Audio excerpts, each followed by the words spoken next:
I would just invite everyone to sit back and think about, what if you didn't have a vehicle? Do you really realize how difficult that would be to lead a normal life? I think a lot of us take those for granted. In fact, I know most of us take a vehicle for granted. And it's kind of one of those catch-22s. You know, you have to have a job to get a car, but you have to have a car to get a job as well in most cases.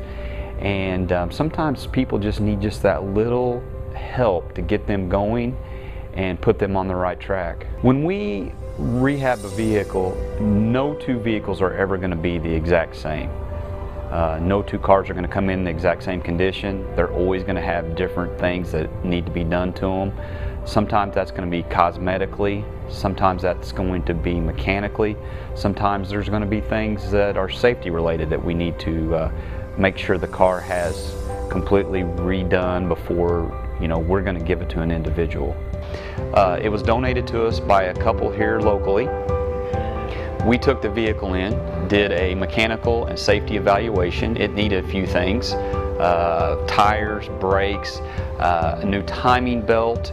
We then sent it to our collision center because it had a little surface rust on the rocker panels, and we repaired that. That's a prime example of the type of vehicles we're looking for. Obviously, we would love to have donated vehicles that don't need a lot, but that's what Marion Toyola's role is. What's important to us when looking for an individual with this specific need is somebody that we can make an impact in their life right away. Different things happen to great people, and they just need something to kind of get them over the curb, if you will, to be able to get things turned around. And a vehicle is such an essential need that we just felt like that really was something where we can help. That's what we do.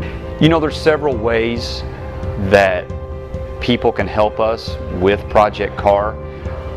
The most obvious is donating a vehicle that you're not using anymore that we can put some repairs into and make it a nice vehicle for someone to use.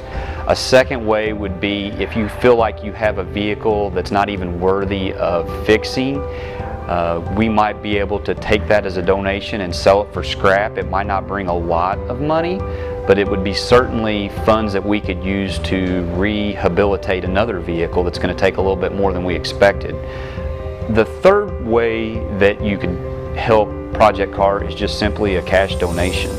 We're going to take those funds and be able to rehabilitate again vehicles that might need a little bit more work than we were anticipating, and bring them up to the condition that, you know, we want them to be in before we would consider giving those to an individual for $1.